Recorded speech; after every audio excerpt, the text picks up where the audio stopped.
بسم الله الرحمن الرحيم بسم الله الرحمن الرحيم السلام عليكم ورحمة الله وبركاته. أعوذ بالله من الشيطان الرجيم. بسم الله الرحمن الرحيم. الحمد لله رب العالمين وأفضل الصلاة وأتم التسليم على المبعوث رحمة للعالمين وعلى آله وصحبه ومن سار على هديه إلى يوم الدين. أما بعد. മുഅ്മിനീങ്ങളെ, അള്ളാഹു നമ്മുടെ ഈ സംഗമം സ്വീകരിക്കട്ടെ. നമ്മുടെ പാപങ്ങൾ അള്ളാഹു പുറത്തു തരട്ടെ. രോഗങ്ങൾ അള്ളാഹു ശിഫയാക്കട്ടെ. മരണപ്പെട്ടവരുടെ ഖബർ അള്ളാഹു സന്തോഷത്തിലാക്കട്ടെ. തെറ്റുകുറ്റങ്ങൾ അവർക്ക് നമുക്കും അള്ളാഹു നിരുപാധികം മാപ്പാക്കി തരട്ടെ. നമ്മുടെയും കുടുംബത്തിൻ്റെയും ശിഷ്ട ആയുസ് അള്ളാഹു പൊരുത്തപ്പെട്ട വഴിയിൽ ഇസ്സത്തോടെ സന്തോഷത്തോടെ ദീർഘായുസ്സോടെ കഴിഞ്ഞ് ഈമാൻ സലാമത്തായി മരിക്കാനുള്ള മഹാഭാഗ്യം അള്ളാഹു നമുക്കെല്ലാവർക്കും നൽകട്ടെ. പരിശുദ്ധമായ റമദാനിൻ്റെ പരിസമാപ്തിയോടുകൂടെ ലോകത്തുള്ള മുസ്ലിമീങ്ങൾ ഫിത്ർ സക്കാത്തിൻ്റെ നിർവഹണത്തിൽ വ്യാപൃതരാണ്. ഇസ്ലാമിക കർമ്മശാസ്ത്രം വളരെ കൃത്യമായി ഇടപെട്ടിട്ടുള്ള ഒരു രംഗമാണ് ഫിത്ർ സക്കാത്തിൻ്റെ നിർവഹണവുമായി ബന്ധപ്പെട്ടിട്ടുള്ള നിയമങ്ങൾ. അള്ളാഹുവിൻ്റെ ഹബീബ് സല്ലല്ലാഹു അലൈഹി വസല്ലമ തങ്ങളുടെ പരിശുദ്ധ ഹദീസിൻ്റെ പശ്ചാത്തലത്തിൽ കർമ്മശാസ്ത്ര മസ്അലകളിൽ ശ്രദ്ധേയമായ 10ഓളം മസ്അലകൾ ഫിത്ർ സക്കാത്തിൻ്റെ നിർവഹണവുമായി ബന്ധപ്പെട്ട് നമ്മൾ അറിയൽ പഠിക്കൽ നിർബന്ധമാണ്. ഇൻഷാ അല്ലാഹ് വളരെ ലളിതമായ രീതിയിൽ അത് സംബന്ധമായിട്ടുള്ളൊരു വിശകലനമാണ് ആഗ്രഹിക്കുന്നത്. അള്ളാഹു നമ്മുടെ അറിവിൽ ബറക്കത്ത് നൽകട്ടെ. അമല് ചെയ്യാനുള്ള മഹാഭാഗ്യം അള്ളാഹു നമുക്കെല്ലാവർക്കും നൽകട്ടെ. ഹിജറയുടെ 2ാം വർഷം പരിശുദ്ധ റമദാനിൻ്റെ നോമ്പ് നിർബന്ധമായ അതേപോലെ തന്നെയാണ് ഫിത്ർ സക്കാത്തിൻ്റെയും നിർബന്ധിത മതശാസനയായി ചേർക്കപ്പെട്ടിട്ടുള്ളത്. ഫിത്ർ സക്കാത്തിൻ്റെ ലക്ഷ്യം എന്തെന്ന് മഹാനായ ഇമാം ശാഫിഈ റളിയല്ലാഹു അൻഹുവിൻ്റെ പ്രിയപ്പെട്ട ഗുരുനാഥൻ ഇമാം വക്കീഉ റഹ്മത്തുള്ളാഹി അലൈഹി പറഞ്ഞതായി ഇസ്ലാമിക കർമ്മശാസ്ത്ര ഗ്രന്ഥങ്ങൾ അഖിലം രേഖപ്പെടുത്തുന്നതായി കാണാം. പരിശുദ്ധ റമദാനിൽ നമുക്ക് വന്നിട്ടുള്ള പിഴവുകൾക്ക് ഒരു പരിഹാരമെന്നോണമാണ് നിസ്കാരത്തിൽ സഹവിൻ്റെ സുജൂദ് പരിഹരിക്കുന്ന പോലെ, നിസ്കാരത്തിൻ്റെ കുറവുകളെ പരിഹരിക്കുന്ന പോലെ റമദാനിൻ്റെ നോമ്പിലെ കുറവുകളെ പരിഹരിക്കാൻ ഫിത്ർ സക്കാത്ത് ഇടപെടുന്നു എന്നതാണ് ഇതിൻ്റെ ലക്ഷ്യം എന്ന് മഹാന്മാരായ ഇസ്ലാമിക കർമ്മശാസ്ത്ര പണ്ഡിതന്മാർ ഇമാം വക്കീഉ റഹ്മത്തുള്ളാഹി അലൈഹിയെ പോലെയുള്ളവർ പ്രഖ്യാപിക്കുകയാണ്, അറിയിക്കുകയാണ്. ഉപോത്ബലകമായി ഒരു ഹദീസ് നമുക്ക് കാണാൻ കഴിയും. അന്നഹാ തുഹറത്തുൽ ലിസ്വാഇമി മിനൽ ലഗ്വി വറഫസ്. സംസാരം കൊണ്ടും അതുപോലെ ഹൃദയത്തിൽ ഇലാഹി സ്മരണയിൽ വരുന്ന അശ്രദ്ധകൾ കൊണ്ടും നോമ്പിൽ ഭംഗം വരുന്നതിനെ പരിഹരിക്കാൻ ഫിത്ർ സക്കാത്ത് കൊണ്ട് പര്യാപ്തമെന്ന് പുണ്യനബി സല്ലല്ലാഹു അലൈഹി വസല്ലം പഠിപ്പിച്ച ഹദീസ് തന്നെയാണ് മഹാന്മാർ ഇതിന് അവലംബമായി കണ്ടിട്ടുള്ളത്. ഫിത്ർ സക്കാത്ത് സംബന്ധമായിട്ടുള്ള അതിപ്രധാനപ്പെട്ട 10 മസ്അലകളിലെ 1ാമത്തെ മസ്അല, ഫിത്ർ സക്കാത്ത് കൊടുക്കുന്നവർ ആരോ അവരുടെ സാമ്പത്തിക സ്കെയിലാണ്. നമ്മുടെ നാട്ടിലൊരു ധാരണയുണ്ട്, അത് പണക്കാർ മാത്രം ചെയ്യേണ്ട കാര്യമാണ്, നമ്മളതൊക്കെ വാങ്ങേണ്ടവരാണ്, അങ്ങനൊരു തോന്നല്. അങ്ങനെയല്ല. അതിൻ്റെ സാമ്പത്തിക സ്കെയിൽ ഇസ്ലാമിക കർമ്മശാസ്ത്രം പറഞ്ഞത് നമ്മളൊന്ന് പഠിച്ചാൽ അതിൽ നിന്നും ഇപ്പോൾ ആരും ഒഴിവാണെന്ന് തോന്നുന്നില്ല. വതജിബുൽ ഫിത്രതു അലാ മൻ മറ ഐ തജിബു അലാ ഹുർ ഇൻ ഫളല അൻ ഖുതി മമൂനിൻ ലഹു തൽസമുഹു മുഅനതുഹു മിൻ നഫ്സിഹി വഗൈരിഹി യൗമ ഈദിൻ വലൈലതിഹി വഅൻ മൽബസിൻ വമസ്കനിൻ വഖാദിമിൻ യഹ്താജു ഇലൈഹി മാ ഹുവ ഔ മമൂനുഹു വഅൻ ദൈനിൻ അലൽ മുഅ്തമദ് ഖിലാഫൻ ലിൽ മജ്മൂഉ. ചുരുക്കി പറഞ്ഞാൽ, സ്വതന്ത്രരായുള്ള മുസ്ലിമീങ്ങൾ അവൻ ചെലവ് കൊടുക്കൽ നിർബന്ധമായിട്ടുള്ളവർക്കും പെരുന്നാളിൻ്റെ രാവും പകലും കഴിക്കാനുള്ള ഭക്ഷണം, ഉടുക്കാനുള്ള വസ്ത്രം, താമസ സൗകര്യം അങ്ങനെ പറഞ്ഞിരിക്കുന്നു. അതുപോലെ തന്നെ ഒരു ജോലിക്കാരൻ അത്യാവശ്യമാണ് എങ്കിൽ അതിനുള്ള ചെലവും, ഒരു പ്രധാന അഭിപ്രായമനുസരിച്ച് കടബാധ്യത പ്രശ്നമല്ല എന്നുണ്ട്. എന്നാലും കടം ഉണ്ട് എങ്കിൽ ഒഴിവാകും എന്ന് പറഞ്ഞ ഫുഖഹാഉമുണ്ട്. ഏതായാലും ഈ പറയപ്പെട്ട നിബന്ധനകൾ ഒത്തുവന്നിട്ടുള്ള ആളാണ് ഫിത്ർ സക്കാത്ത് കൊടുക്കേണ്ടത് എന്ന് ഇസ്ലാമിക കർമ്മശാസ്ത്രം പറയുന്നു. രണ്ടാമത്തെ മസല, ആർക്ക് വേണ്ടി, അതായത് ഏത് ശരീരങ്ങൾക്ക്, ആരുടെ ശരീരങ്ങൾക്ക് വേണ്ടിയിട്ടാണ് കൊടുക്കേണ്ടത്. സ്വന്തം ശരീരത്തിന് വേണ്ടിയിട്ട് താൻ കൊടുക്കണം. അതുപോലെ തന്നെ അവന്റെ ചിലവിൽ കഴിയുന്ന ആളുകളുടെ ശരീരം, അത് വിവാഹം കൊണ്ട് ചിലവ് കൊടുക്കൽ നിർബന്ധമായ ഭാര്യ, ചില സന്ദർഭങ്ങളിൽ ഭർത്താവിന് ഭാര്യ ചിലവ് കൊടുക്കേണ്ടി വരുന്ന ഘട്ടങ്ങളൊക്കെ ഉണ്ടാവാറുണ്ട്. അങ്ങനെ വരുന്ന സാഹചര്യങ്ങളാണെങ്കിൽ അങ്ങനെ. അതുപോലെ തന്നെ ഖറാബത്ത് ബന്ധം, പ്രായമായ വാപ്പ ഉമ്മ പോലെയുള്ള പ്രായപൂർത്തിയാവാത്ത മക്കളും, അങ്ങനെ ഉള്ളവർക്ക് വേണ്ടിയിട്ടാണ് ഫിത്ർ സക്കാത്ത് കൊടുക്കേണ്ടത്. ചെലവ് കൊടുക്കൽ നിർബന്ധമായവർ എന്ന് പറയുന്നിടത്ത് പിണങ്ങിപ്പോയ ഭാര്യ ചെലവ് കൊടുക്കൽ നിർബന്ധം ഇല്ലാത്തവളാണ്. അവളുടെ ഫിത്ർ സക്കാത്ത് അവളാണ് കൊടുക്കേണ്ടത്. പിണങ്ങിപ്പോയ ഭാര്യ, അതായത് വിരുന്നിന് പോയ ഭാര്യയല്ല, പിണക്കങ്ങളും തർക്കങ്ങളുമായി വിവാഹബന്ധത്തിന്റെ പ്രശ്നങ്ങളിൽ കഴിയുന്ന കുടുംബത്തിലെ കാര്യമാണ് പറഞ്ഞത്.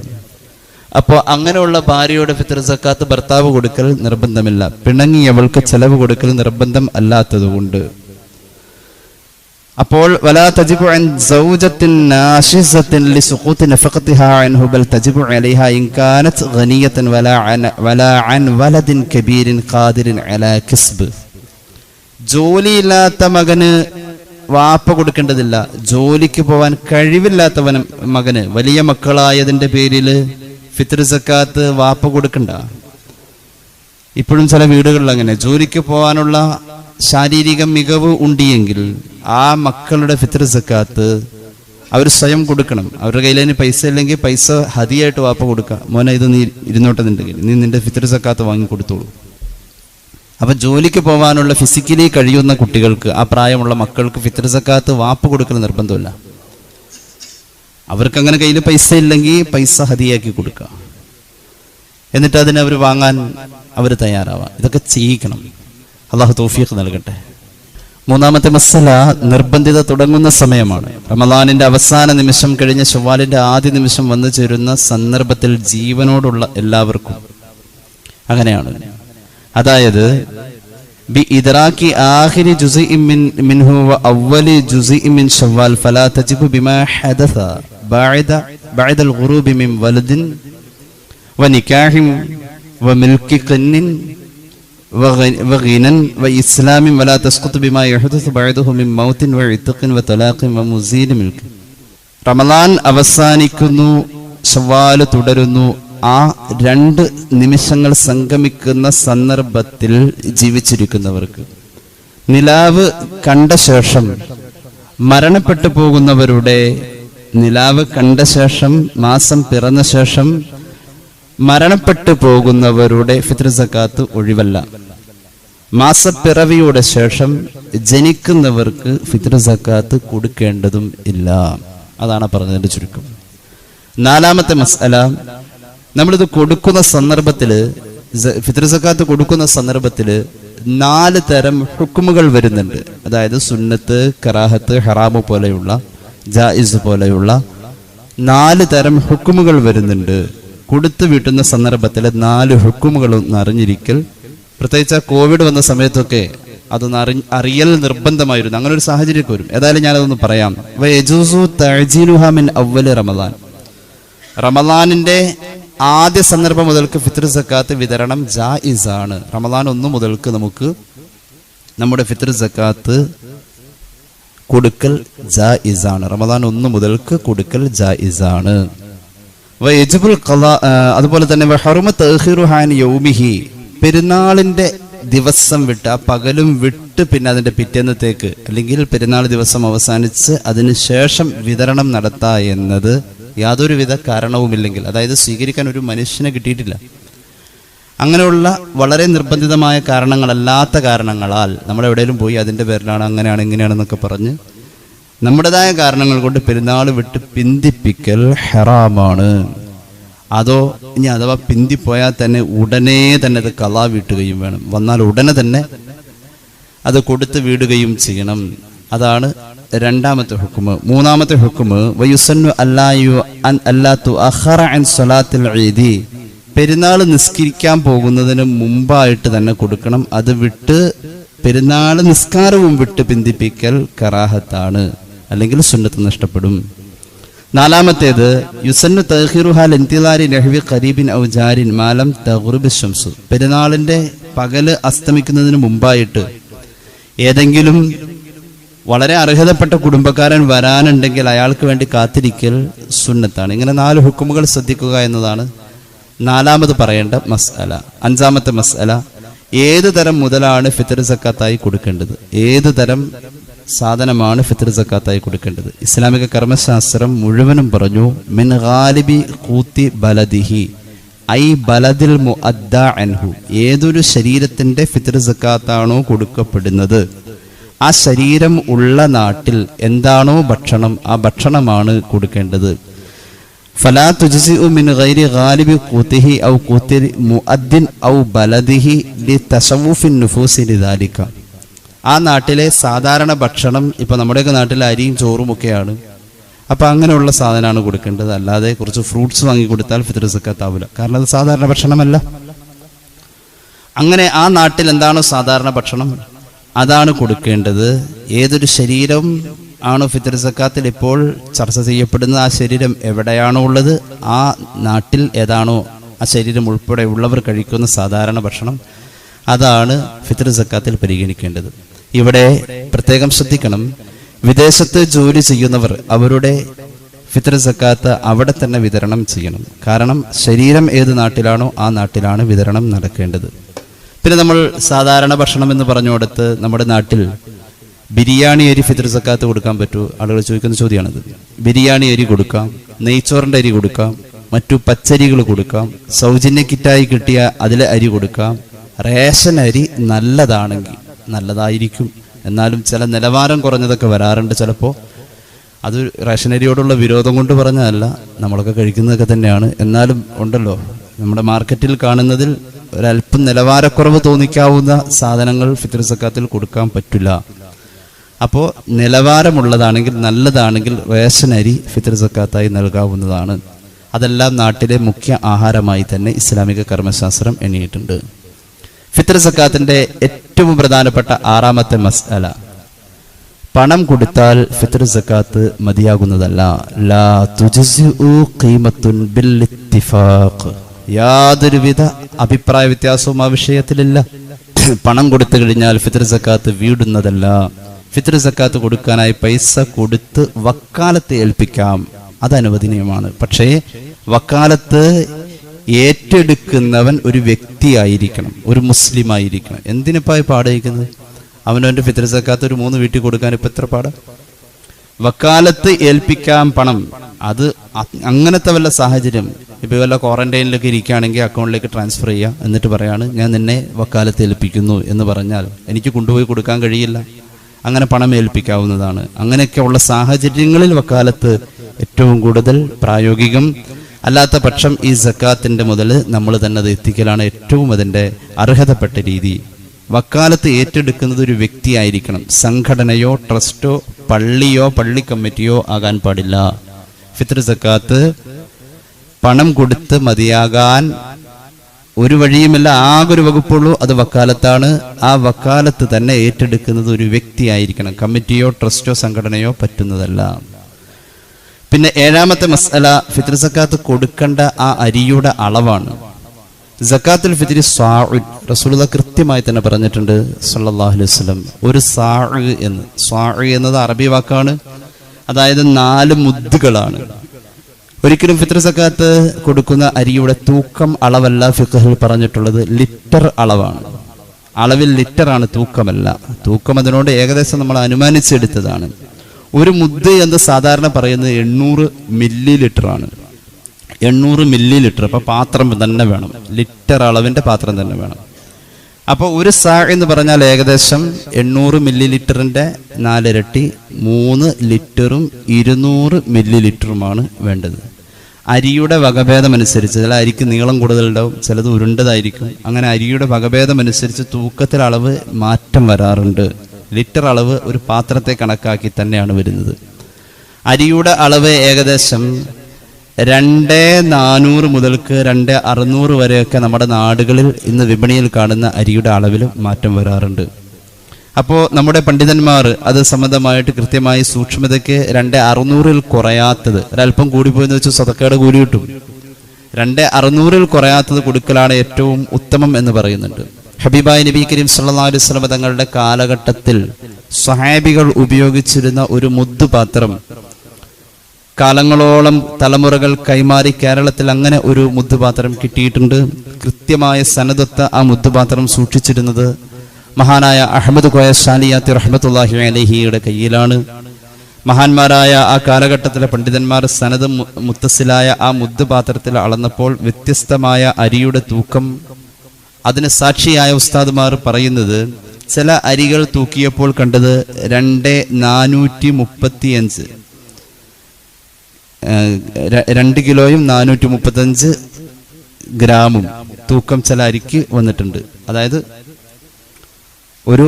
ഒരാളുടെ ഫിത്ർ സക്കാത്തിന്റെ 4 മുദ്ദ് അളക്കുമ്പോൾ ഇത്രയാ വരുന്നത്. ചില അരി വന്നത് 2515 വന്നിരിക്കുന്നത്, ചിലത് വന്നത് 2560 വന്നിരിക്കുന്നത്. അപ്പൊ അത് ടോട്ടലി സൂക്ഷ്മതയ്ക്ക് 2600 കുറയണ്ട എന്ന് പറഞ്ഞത് അതാണ്.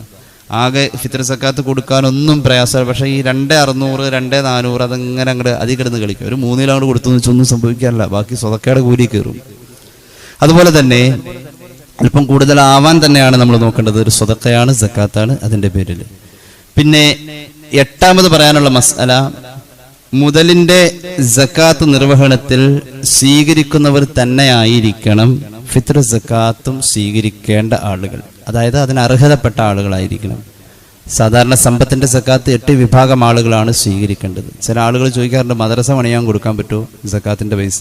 മുതലിന്റെ സക്കാത്ത് മദ്രസ പണിയാൻ കൊടുത്താൽ എങ്ങനെ ശരിയാവാ? മുതലിന്റെ സക്കാത്തിന്റെ പൈസ മദ്രസ പണിയാനോ അല്ലെങ്കിൽ വീട് പണിയേണ്ട വ്യക്തിക്ക് കൊടുക്കാം, അല്ലാതെ ഒരു സ്ഥാപനം നിർമ്മിച്ചു കൊടുക്കാനോ അതൊന്നും അല്ല. അതിന് അവകാശിയായി പറയപ്പെട്ട 8ൽ ഒരു വിഭാഗത്തിലെത്തിയിരിക്കണം. അയാൾ വീട് പണിയോ അയാൾ ഫ്ലാറ്റ് പണിയോ അതാ സ്വീകരിക്കുന്ന ആളുടെ ഇഷ്ടം, അല്ലാതെ നമ്മൾ ആ പണമായി തന്നെ എത്തിക്കണം. ഖുർആൻ പറഞ്ഞത് 8 വിഭാഗമാണ്. 1 ഫഖീർ, 2 മിസ്കീൻ, 3 സക്കാത്തിന്റെ ജോലിക്കാരൻ, അതുപോലെ തന്നെ 4 പുതുവിശ്വാസി, 5 മോചനപത്രം എഴുതപ്പെട്ട അടിമ, 6 കടം കൊണ്ട് വലഞ്ഞവൻ, 7 അള്ളാഹുവിന്റെ മാർഗത്തിൽ യുദ്ധം ചെയ്യുന്നവൻ, 8 സക്കാത്ത് വിതരണം നടക്കുന്ന നാട്ടിലൂടെ ഹലാലായ നിർബന്ധിതമായ യാത്ര പോകുന്ന ആള്. ഈ 8 വിഭാഗത്തിൽ നമ്മുടെ നാട്ടിൽ മിക്കവാറും 4ഓ 5ഓ വകുപ്പിൽപ്പെട്ടവരെ കാണാൻ കഴിയും. പരമാവധി ഒരു 3 വകുപ്പിൽപ്പെട്ടവരെയെങ്കിലും ഒരു സക്കാത്ത് വിതരണത്തിൽ നമ്മൾ കണ്ടെത്താണെങ്കിൽ വളരെ റാഹത്തായി. അതായത് പൊതുവിശ്വാസി, അവൻ പണക്കാരനായാലും കുഴപ്പമില്ല. അതുപോലെ തന്നെ ഫക്കീർ എന്ന് പറഞ്ഞാൽ തീരെ തിന്നാനും കുടിക്കാനും കിടക്കാനും ഒന്നും ഇല്ലാത്തൊരവസ്ഥയിലുള്ള ആള്. മിസ്കീൻ ഉള്ളത് കൊണ്ട് അങ്ങോട്ട് അഡ്ജസ്റ്റ് ചെയ്ത് പോകും. ഒരു ദിവസം ജോലിക്ക് പോയില്ലെങ്കിൽ അന്ന് പട്ടിണിയാകുന്ന അവസ്ഥ, അതാണ് മിസ്കീൻ. ഇപ്പോൾ 3ആയി. പിന്നെ കടം കൊണ്ട് വലഞ്ഞവര്, അങ്ങനെയുള്ള കടം കൊണ്ട് വലഞ്ഞവരൊന്നും തിരിച്ചറിയാൻ കഴിയില്ല. കാരണം അമ്മാതിരി ആർഭാട ജീവിതവും ഇന്ന് കടം കൊണ്ട് വലഞ്ഞതിനെ മറച്ചു വയ്ക്കാൻ മനുഷ്യ ജീവിതത്തിൽ പുതുതായി കടന്നു വന്നിട്ടുണ്ട്. അപ്പം ഇങ്ങനെ 8 വിഭാഗത്തിൽ നമ്മുടെ നാട്ടിൽ ഇന്ന് അവൈലബിൾ ആയിട്ടുള്ളത് ഏകദേശം 4-5 വിഭാഗമാണ്. അവരിൽ തന്നെ ഇത് എത്തണം എന്നുള്ളതാണ് 8ാമത്തെ മസ്അല. 9ാമത്തെ മസ്അല, ഇത് നിർവഹിക്കുന്ന നേരത്ത് നിയ്യത്ത് വേണമെന്നുള്ളതാണ്. ഫിത്ർ സക്കാത്തിന്റെ അരി അല്ലെങ്കിൽ സാദാ സക്കാത്ത്, ഏത് സക്കാത്തായാലും അതിൽ നിർവഹണ നേരത്ത് ഉണ്ടാവേണ്ട 2 കാര്യങ്ങൾ തന്നെയാണ് 9ാമതും 10ാമതും പറയാനുള്ളത്. നമ്മൾ മാറ്റി വെക്കുമ്പോൾ, അരിയാവട്ടെ അല്ലെങ്കിൽ സാദാ സക്കാത്ത് കൊടുക്കുന്ന സന്ദർഭത്തിലാണെങ്കിൽ ഈ നിയമം അങ്ങനെ തന്നെയാണ്. നമ്മൾ ആ പണം മാറ്റി വെക്കുമ്പോൾ അല്ലെങ്കിൽ അരി മാറ്റി വെക്കുമ്പോഴോ അല്ലെങ്കിൽ അത് കൊടുക്കുന്ന സന്ദർഭത്തിലോ ഇതെന്റെ ഫർദായ സക്കാത്താണ്, പൈസ സക്കാത്ത്, കറൻസി സക്കാത്തൊക്കെ കൊടുക്കുന്ന സന്ദർഭത്തിലുള്ള അതേ നിയമം തന്നെയാണ് ഫിത്ർ സക്കാത്തിനും വരുന്നത്.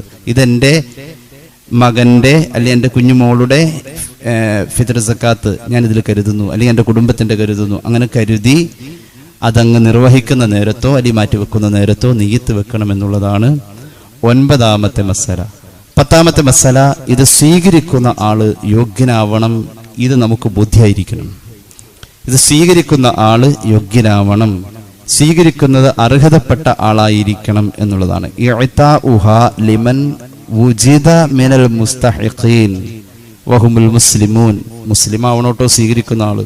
ഇങ്ങനെയുള്ള കാര്യങ്ങളാണ് ഫിത്ർ സക്കാത്ത് സംബന്ധമായിട്ട് നമ്മൾ ശ്രദ്ധിക്കേണ്ടത്. ഈ അവലംബം ഇസ്ലാമിക കർമ്മശാസ്ത്രത്തിൽ ഷാഫിഈ മദ്ഹബിലെ ഫത്ഹുൽ മുഈൻ അടക്കമുള്ള ധാരാളം കിതാബുകൾ റഫർ ചെയ്തതാണ്. ഇൻഷാ അല്ലാഹ് അമലുകളിൽ പാളിച്ചകളില്ലാതെ അത് നിർവഹിക്കാൻ അള്ളാഹു നമുക്ക് എല്ലാവർക്കും തൗഫീഖ് നൽകട്ടെ എന്ന് സാന്ദർഭികമായി ദുആ ചെയ്യുകയാണ്. സല്ലല്ലാഹു അലാ മുഹമ്മദ് സല്ലല്ലാഹു അലൈഹി വസല്ലം സല്ലല്ലാഹു അലാ മുഹമ്മദ് സല്ലല്ലാഹു അലൈഹി വസല്ലം اللهم صل على محمد يا رب صل عليه وسلم. الحمد لله رب العالمين. اللهم صل على سيدنا محمد وعلى آل سيدنا ومولانا محمد. അല്ലാഹുവേ നീ സ്വീകരിക്കണേ തമ്പുരാനെ, പാപങ്ങൾ പൊറുക്കണേ അല്ലാഹ്, രോഗങ്ങൾ ശിഫയാക്കണേ അല്ലാഹ്, അറിഞ്ഞു ചെയ്ത അറിയാതെ ചെയ്ത രഹസ്യമായി സംഭവിച്ച പരസ്യമായി സംഭവിച്ച എല്ലാ തെറ്റുകുറ്റങ്ങളും നീ മാപ്പാക്കണേ അല്ലാഹ്. ഞങ്ങളുടെ ഖിദ്മകൾ നീ കബൂലാക്കണേ അല്ലാ, ഞങ്ങളുടെ സേവനങ്ങൾ നീ സ്വീകരിക്കണേ അല്ലാ, കുറവുകൾ നീ പരിഹരിക്കണേ അല്ലാ. ദുആ വസിയത്ത് ചെയ്തവരുടെ ആവശ്യങ്ങൾ നിറവേറ്റണേ തമ്പുരാനെ. പുണ്യ റമളാനിന്റെ അവസാനത്തെ വെള്ളിയാഴ്ച അല്ലാഹുവേ ഞങ്ങളെ നീ സ്വീകരിക്കുക അല്ലാ, റമളാൻ കബൂലായവരിൽ ചേർക്ക് അല്ലാ. അല്ലാഹുവേ കുറവുകളുണ്ടെന്നാലും ചെയ്ത അമലുകൾക്ക് നീ പരിഗണന നൽകണേ അല്ലാ. അല്ലാഹുവേ റബ്ബേ കുറവുകളുണ്ട്, ഞങ്ങളുടെ അമലുകൾ നീ പരിഗണിക്കുക അല്ലാ. കുറവുകളുണ്ട്, ഞങ്ങളുടെ ദുആ നീ സ്വീകരിക്കുക അല്ലാ. അല്ലാഹുവേ റബ്ബേ റഹ്മാനായ തമ്പുരാൻ, ഒരുപാട് റമളാന വരവേൽക്കാൻ നീ ഞങ്ങൾക്ക് ഭാഗ്യം നൽകുക അല്ലാ. ചെയ്യപ്പെട്ട ദാനധർമ്മങ്ങൾ നീ സ്വീകരിക്കുക അല്ലാ. അല്ലാഹുവേ റബ്ബേ ലോക മുസ്ലിമീങ്ങൾക്ക് നല്ലത് വരുത്ത് അല്ലാ. ഞങ്ങൾ ചിരിക്കുമ്പോഴും സന്തോഷിക്കുമ്പോഴും, ഞങ്ങൾ കുടിക്കുമ്പോഴും തിന്നുമ്പോഴും വയറ് നിറയുമ്പോഴും ഞങ്ങളുടെ ഫലസ്തീനി മക്കൾ പട്ടിണിയിലാണ് അല്ലാ. ഞങ്ങളുടെ ഫലസ്തീനി മക്കൾ കരച്ചിലാണ് അല്ലാ. ഞങ്ങളുടെ ഫലസ്തീനി സഹോദരിമാര് വിതുമ്പലിലാണ് അല്ലാ. അല്ലാഹുവേ ഞങ്ങളുടെ ഫലസ്തീനി സഹോദരങ്ങൾക്ക് നീ ഇസ്സത്ത് നൽകണേ അല്ലാ. അല്ലാഹുവേ റബ്ബേ വർഷങ്ങൾക്ക് മുമ്പ് ഒരു പാവപ്പെട്ട മുഅല്ലിമിനെ പള്ളിയിൽ കയറി വെട്ടിക്കൊന്നു പോയവർക്ക് തല ഉയർത്തി നെഞ്ചു വിരിച്ച് നടക്കാനുള്ള നീതി നിഷേധിക്കപ്പെട്ടതായ അവസ്ഥയിലേക്ക് റബ്ബേ ഞങ്ങളുടെ നീതിപീഠങ്ങൾ തരം താഴുന്നു, കണ്ടിട്ട് സഹിക്കുന്നില്ല. അല്ലാ നിന്റെ നീതി നീ നടപ്പാക്കണേ അല്ലാ, നിന്റെ നീതി നീ നടപ്പാക്കണേ അല്ലാ. എന്തെല്ലാം കാണണം, എത്രയെല്ലാം ഒളിച്ചു വെക്കണം, എന്നാലും സഹിക്കുന്നതിനപ്പുറത്തേക്ക് ഈ ഉമ്മത്തിനെ പിച്ചു ചീന്തുന്ന അവസ്ഥകൾ വന്നുകൊണ്ടിരിക്കുന്നു. കാക്കണേ തമ്പുരാനെ. അല്ലാഹുവേ ഞങ്ങളുടെ രാജ്യം ആര് ഭരിക്കണമെന്നത് നിന്റെ ഖലാഇലുണ്ട്, എന്നാലും മുഅ്മിനീങ്ങൾ ഇടങ്ങേറാകുന്ന അവസ്ഥയിലേക്ക് ഈ മണ്ണ് ബുദ്ധിമുട്ടല്ല തമ്പുരാനെ. അല്ലാഹുവേ ഖിയാമത്ത് നാൾ വരെ ഞങ്ങളുടെ രാജ്യത്തെ മതസ്വാതന്ത്ര്യം നീ നിലനിർത്തണേ അല്ലാ. അല്ലാഹുവേ അതിന് അത്ഭുതങ്ങൾ സംഭവിക്കണമെങ്കിൽ റമളാനിലല്ലേ ചോദിക്കുന്നത്, അത്ഭുതങ്ങൾ സംഭവിക്കട്ടെ അല്ലാ. ആരോഗ്യപരമായ പ്രയാസങ്ങളുള്ള ബഹുമാന്യനായ അബ്ദുൽ നാസർ മഅദിനി ഉസ്താദിന് ആഫിയത്ത് നൽകണേ അല്ലാ, ദീർഘായുസ് നൽകണേ അല്ലാ. തമ്പുരാനെ റബ്ബേ ക്യാൻസർ രോഗത്തിന്റെ ട്രീറ്റ്മെന്റുമായി എറണാകുളത്തെ സ്വകാര്യ ഹോസ്പിറ്റലിൽ ഒരു സഹോദരി അടുത്ത ദിവസം സർജറിക്ക് വിധേയമാവാണ്. ആ സഹോദരിക്ക് ആഫിയത്ത് കൊടുക്കണേ അല്ലാ. ആ ചികിത്സ വിജയിപ്പിക്കണേ അല്ലാ, ആ ചികിത്സ വിജയിപ്പിക്കണേ അല്ലാ. അല്ലാഹുവേ ഉദര സംബന്ധമായ പ്രയാസമുള്ള ഒരു സഹോദരി സർജറിക്ക് വിധേയമാകുന്നു, പ്രത്യേകം ദുആ ചെയ്യാൻ ഏൽപ്പിച്ചു. ശിഫാ നൽകണേ അല്ലാ, ശിഫാ നൽകണേ അല്ലാ, ശിഫാ നൽകണേ അല്ലാ. അതുപോലെ തന്നെ പല രോഗങ്ങളും പ്രയാസങ്ങളും സാമ്പത്തിക ബുദ്ധിമുട്ടുകളും ഒക്കെ പറഞ്ഞ് ദുആരക്കാൻ പറഞ്ഞ് ഏൽപ്പിച്ചവരുണ്ട്. അവരുടെ ആവശ്യങ്ങൾ സഫലമാക്കണേ അല്ലാ, വിഷമങ്ങൾ ദൂരീകരിക്കണേ അല്ലാ. ഞങ്ങളിൽ നിന്നും മരിച്ചുപോയവരുടെ ഖബർ സ്വർഗമാക്കണേ അല്ലാ. ഈ വർഷം ഹജ്ജ് ഉംറ സിയാറ ഉദ്ദേശിച്ചിരിക്കുന്നവർക്ക് നീ എളുപ്പമാക്കുക അല്ലാ. ഹജ്ജ് ഫർളായവർക്ക് അത് നിർവഹിക്കാൻ നീ ഭാഗ്യം നൽകണേ അല്ലാ. അല്ലാഹുവേ റബ്ബേ റഹ്മാനായ തമ്പുരാനെ ഞങ്ങളുടെ മഹല്ലിൽ അഭിവൃദ്ധി നൽകുക അല്ലാ. സഹോദരങ്ങളുടെ കച്ചവടങ്ങളിലും ബിസിനസ്സുകളിലും ബർക്കത്ത് നൽകുക അല്ലാ.